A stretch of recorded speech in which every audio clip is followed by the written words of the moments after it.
ઈડર કેએચ હોસ્પિટલમાં મેગા કેમ્પનું આયોજન કરવામાં આવ્યું. આ કેમ્પમાં 250થી પણ વધુ દર્દીઓએ લાભ લીધો હતો. ઝાયડસ હોસ્પિટલના નિષ્ણાંત કેન્સર નિષ્ણાંત, કેન્સર સર્જરી નિષ્ણાંત, લોહીની નળી સંબંધિત રોગોના નિષ્ણાંત, મગજ, મણકા અને કરોડરજ્જુના નિષ્ણાંત દ્વારા કેમ્પ કરવામાં આવ્યો હતો. કેએચ હોસ્પિટલના ચેરમેન સુપ્રિન્ટેન્ડન્ટ ડાયરેક્ટર દ્વારા અનોખી રીતે ઝાયડસ ડોક્ટર ટીમનું સ્વાગત કર્યું હતું, જેમાં એક પેડ માં કે નામ પ્રધાનમંત્રીની યોજનાને સાકાર કરતા આવનાર દરેક ડોક્ટર્સને એક વૃક્ષ આપી સ્વાગત કરવામાં આવ્યું હતું. સાથે સાથે આવનાર દરેક દર્દીને પણ વૃક્ષ આપીને અભિવાદન કરવામાં આવ્યું હતું. કેન્સર નિષ્ણાંત દ્વારા જણાવવામાં આવ્યું કે આગામી વર્ષોમાં કેન્સરના પ્રમાણમાં ખૂબ નોંધપાત્ર વધારો જોવા મળશે. આ બાબત આરોગ્યની દ્રષ્ટિએ ખૂબ જ ગંભીર છે. સ્ટોરી રિપોર્ટ બાય દુર્ગેશ જયસ્વાલે, સાબરકાંઠા.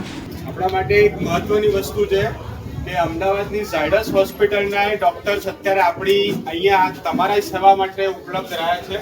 આપણી હોસ્પિટલ તો ઘણા સમયથી વાહન અકસ્માત યોજના, મા કાર્ડ આવી ઘણી સેવાઓ ચાલુ જ રાખી છે, પરંતુ અમદાવાદ લેવલની સુવિધાઓ આપણી હોસ્પિટલમાં મળે એના માટે આપણે ઝાયડસ હોસ્પિટલનો કેમ્પ આપણી હોસ્પિટલમાં રાખ્યો છે.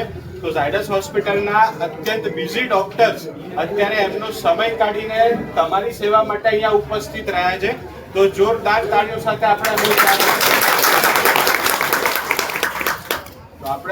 આજે અને બે વસ્તુ છે કે આજે આપણે એક તો જે નિદાન કેમ્પ રાખ્યો છે અમદાવાદ લેવલનો, વત્તા પ્રધાનમંત્રી શ્રી અને મુખ્યમંત્રી શ્રીનું એક યોજના ચાલી રહી છે કે એક પેડ માં કે નામ, જેના ભાગરૂપે આપણે અહીંયા ઘણા પૌધાઓ લાવીને મૂક્યા છે. તો તમારી સારવાર અને નિદાન સફળ થયા પછી તમે અહીંયાથી વિના મૂલ્યે પૌધાઓ ઘરે લઈ જઈ શકો છો.